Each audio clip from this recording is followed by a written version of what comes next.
I immediately thought, oh dear, this doesn't look that great for me. I'm stood directly below her, and the piece looked a decent size, like I'm definitely going to get hit by something here.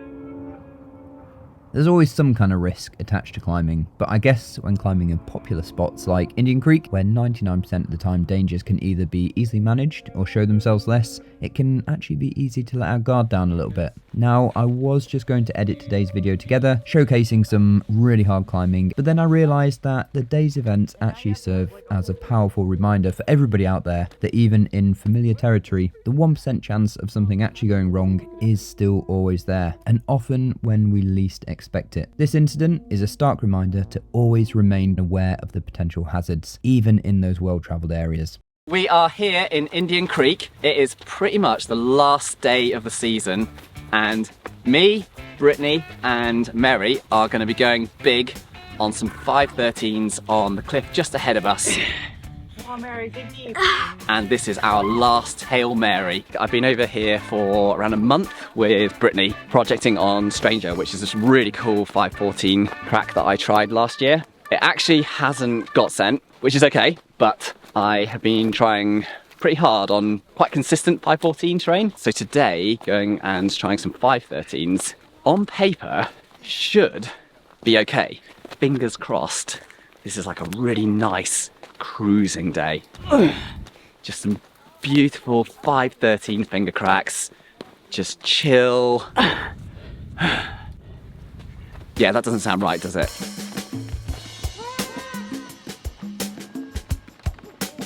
Because we are going up to Winner Takes All, I've already done that climb a couple years ago, and I do not want to unsend it, so I'm going to stay off of it, because that would be a crushing blow to my fragile ego. So instead I'm going to try a much less popular, different style route called Dangerous Lesions, and hopefully avoid too many lesions on my fingers, because I think that's what it's named for.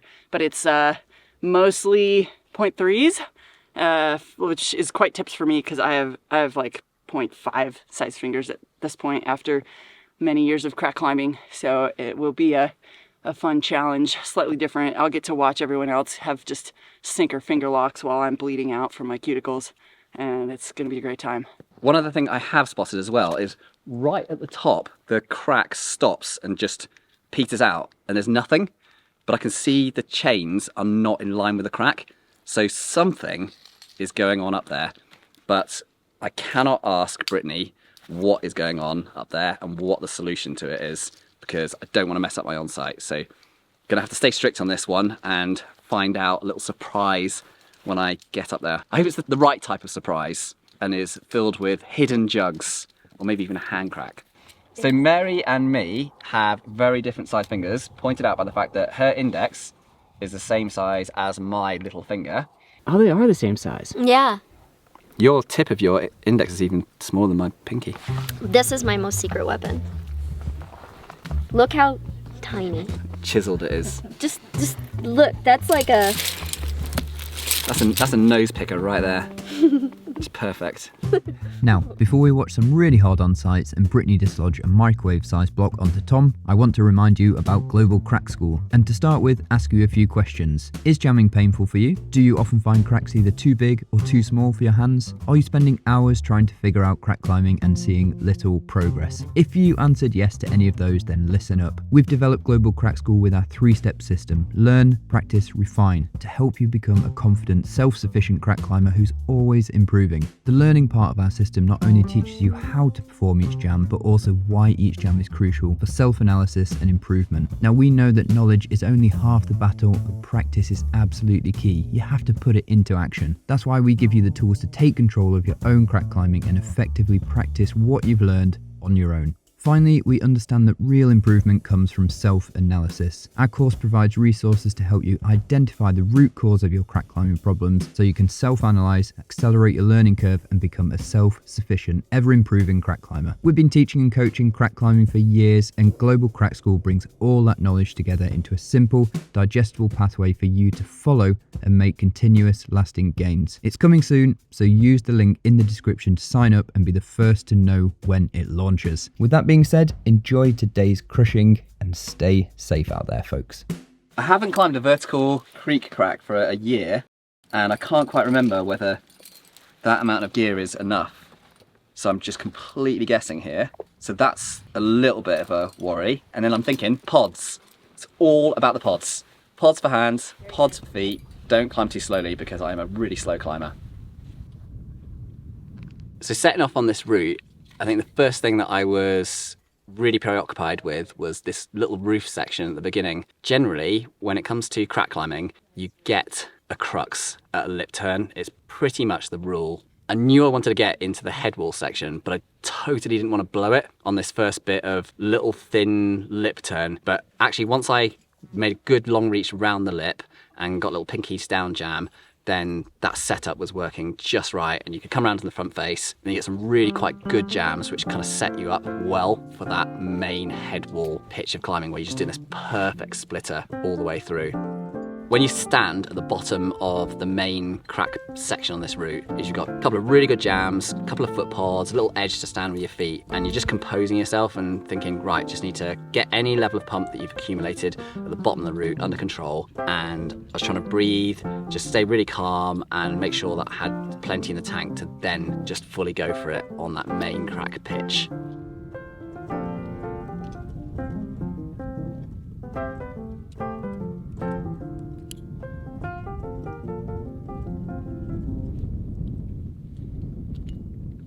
First few moves up the jams were quite good actually, because the tips are thin and they're quite bitey, so the edge of the crack is quite sharp still, and you get some pods for your feet, so it feels relatively secure and you just kind of ease yourself into it. I definitely went for the tactic on this one of sometimes putting the cams into my mouth and using those as a way of kind of quick clipping on the route to give me a little bit of less time hanging on the jams so that I could then place them really fast and just not have to move as slow, because I'm definitely on the slower side of climber, I would say, and pacing is one of my issues.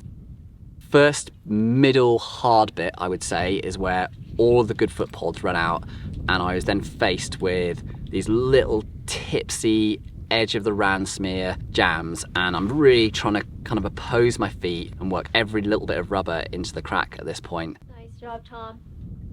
I had a very quick realization about 3 moves in that I hadn't done this particular style of move for quite a long time. It was all a bit unfamiliar, and it was almost like 2 years ago when I was in the Indian Creek season doing that stuff with Pete that I went, this is what I need to do. Drop the heels, really work the Ransmere. But then I just got the Elvis leg and my legs really started to shake, even though the jams felt pretty good with my hands.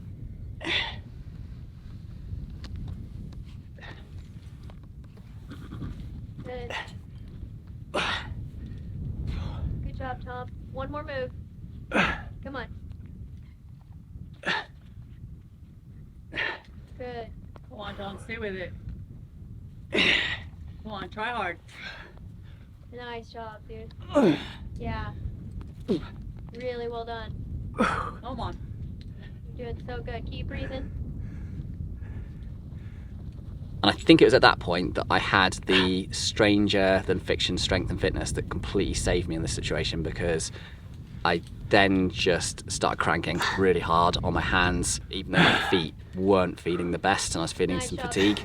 It was maybe 2 or 3 moves more that I just had to kind of move through relatively quickly, and I got to the first good pod for the hand, and then subsequently a good pod for the feet. Yeah, Tom. Nice.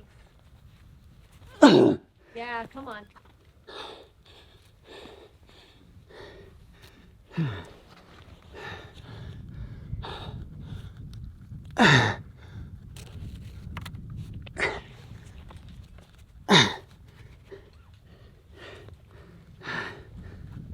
Nice.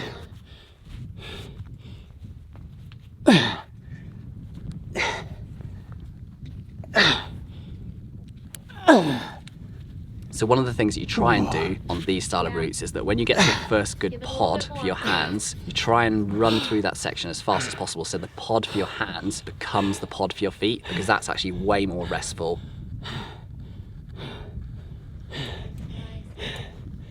When I got through to the first section of my feet with a good pod, it was just a case of controlling the pump, feeling calm, not being shaky, just being really steady, collecting my thoughts and making sure that I just stayed steady enough and not inside of the red line too much of getting really, really pumped. Right at the end, you have a cool little stance where you've got a really good set of foot jams and a little pod for your hands. And you've got this diagonal traverse, which just provides a really nice sporty finish. It's something different, and you've definitely got to save a little something in the tank for that last bit, because if you were totally redlining at that point, I think you would fall off. Little pumped? Yeah, definitely a little pumped. Nice, Tom, come on.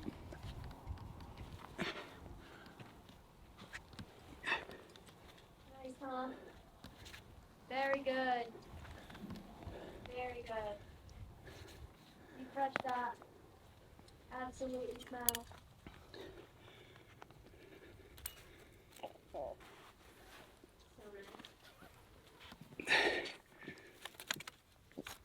Oh, what a pumpy traverse to finish. Make sure I don't fall off this. Yeah, you got this.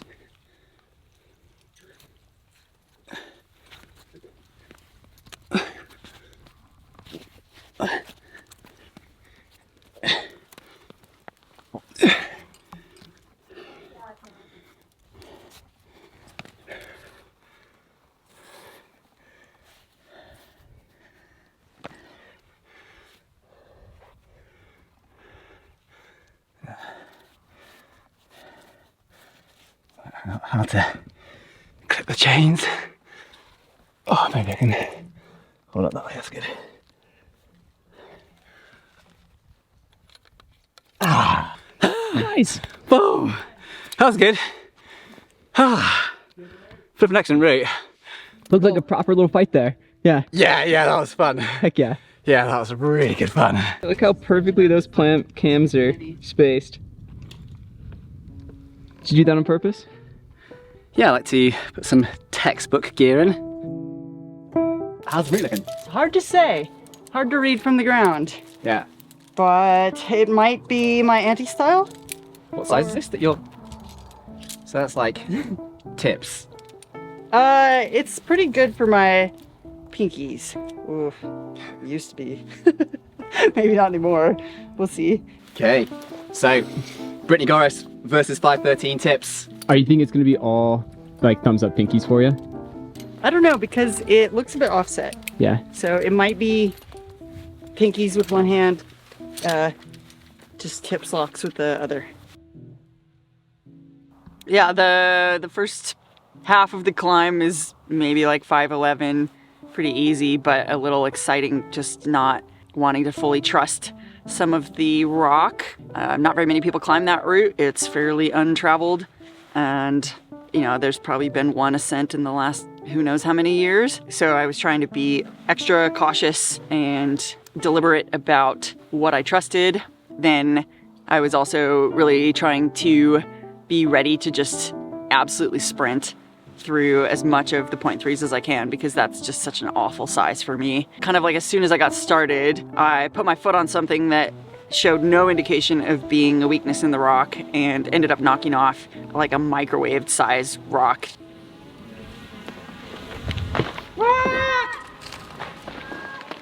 I immediately thought, oh dear, this doesn't look that great for me, because I'm stood directly below her and the piece looked a decent size. Like, I was immediately calculating that it was going to really, really hurt if I got hit by it. The rock at maybe halfway down the face hit a ledge and smashed up into a load of other pieces. I didn't really have any time to do much other than look up, and I was trying to pay attention to where the rock in one piece would fall and whether I could dodge it at the last minute. But then once it hit the ledge and it broke up into a load of small pieces, just by fact of statistics, I'm going to get hit by something. I was flying a drone to film Britney on her on-site go of dangerous lesions. It was very actually dangerous. And she put her foot out on something that looked like a good foot, and the entire little miniature ledge fell off. You know, Indian Creek is kind of spicy. You know, maybe you should wear a helmet. And somehow, by some complete miracle, everything just splattered and showered around me, and I never got hit by anything. Like, not even a pea-sized piece of rock. It was really, really lucky. I was quite happy about that. You okay? The rope's okay? Jesus fucking Christ. It was really impressive from my point of view how quickly Britney got in control of the situation again after something that had happened, which objectively most climbers would have been really shaken up by and probably would have asked to take and have a think and sit on the rope or just come down to the ground. She checked on others whether they were okay. She checked whether her rope was all okay and it wasn't damaged, and made a very quick assessment of that, and then carried on climbing with full commitment. Super impressive to see that. Once it was determined that nothing had actually gone wrong, there was kind of no reason not to continue with giving my absolute best effort to have an on-site attempt at this route. I just kind of was able to rally and do the best I could. Then you kind of just climb really sustained 0.3s for a long time, and there's really, really subtle pods that give you something, but it's hardly anything. There's like a little bit of an offset for your feet. And then eventually kind of you get towards maybe like halfway through the hard bit of climbing where there's one pod, and it's very small. It's kind of just enough. And I stood there for a really long time. I basically stood there until it felt like my ankle was gonna explode. I tried to keep climbing, but then kind of miscalculated the sequence I had planned. I was able to give it my best fight. I found a bunch of these pretty poor, but just enough knee scums. And if I'd had a pad, it would have been pretty good because you're kind of knee barring between the offset of the crack and this wall that juts out towards the top of the climb. And it almost got me there, but I just didn't quite have enough in the tank.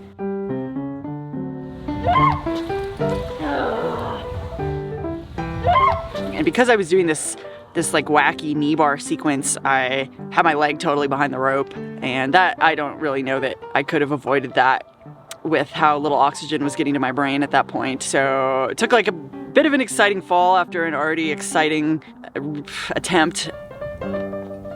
It's just took everything out of me, and kind of even just finishing the climb from there was a pretty maximum effort.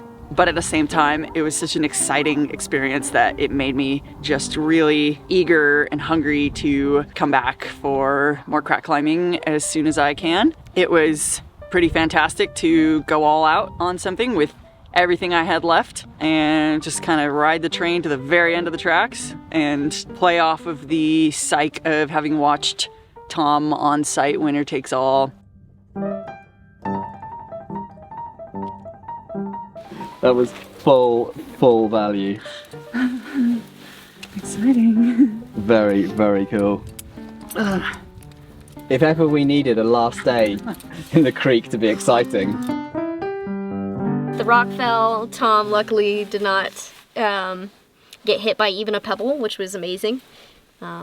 So kind of just could have been a bad accident today, but we got lucky. Also, Britney gave her hell after. I was really impressed she managed to keep her wits about her and keep trying hard after that. You know, she yelled down, "Is everyone okay? Is the rope okay?" And we're like, yep, go for it. And she still gave it her all, and I thought that was like really impressive, like mental focus. Looking at Winner Takes All, I saw that the roof looked short but thin, so I started kind of looking for if there would be feet on the right face or even on the arete, and one thing I noticed was that there was a bit of a shelf going down on the left side, so I kind of had a cheeky idea of knee barring the route a little bit, and I ended up doing that, and I think it saved me some energy.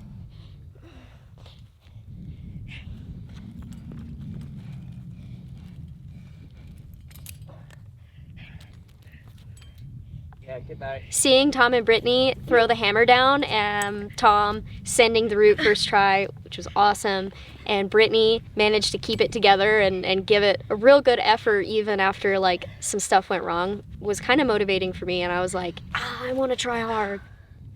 You know, so it's always really nice and infectious when your friends are having fun and trying really hard and give it their best. You kind of also want to do the same, you know, to the best of your ability for that day.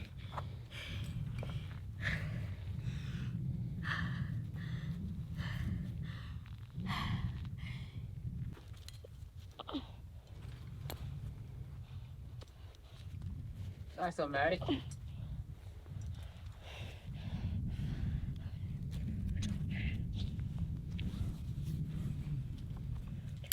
Come on.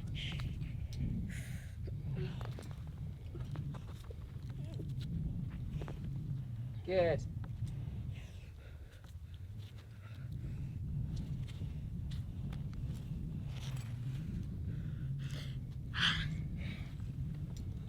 Come on. But after I left the Good Feet pods, I really just tired out. Come on, Mary, dig deep. Falling. My forearm fitness is not there. There was about like a 12-foot section, and if I had managed to do that, I think I would have been able to recover in the pods up top and do the ending. I did better than I expected, though. I'm actually like really psyched. I think you're getting a hand jam in there. I'm putting my thumb meat. So it's like you can kind of create a hand jam where there's not a good hand jam by coming in from the top and slotting your thumb and then coming around, and it'll like slot your thumb meat in, and then you take your fingers on the inside and you press. So it's a lot better than just, you know, a dead weight. All right, Sam.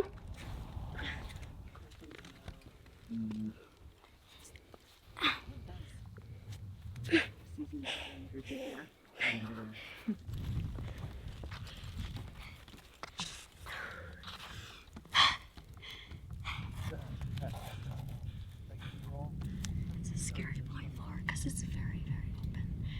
It's not open, it's just not catching. Yeah. It's got a little too much sand in it.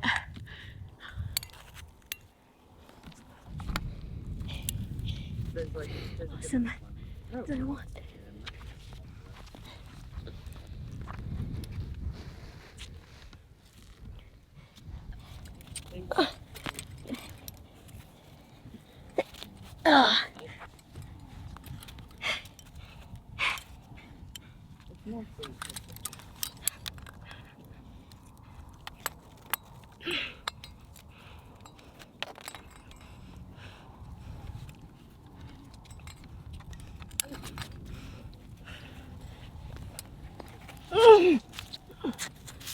Motherfucker. Yeah,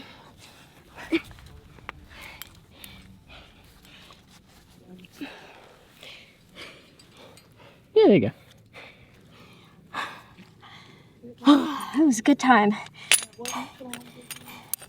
My finger tape fell off. Super good. Yeah, how's that? Went better than expected. I'm actually kind of psyched. Yeah. First day back in the creek. Remember, if you don't want to miss out on unlocking your full crack potential, use the link on screen to sign up your interest for Global Crack School. And if you got this far and enjoyed the video but aren't yet subscribed, then maybe you'll consider it. Be safe out there on the crags, and see you in the next video, folks.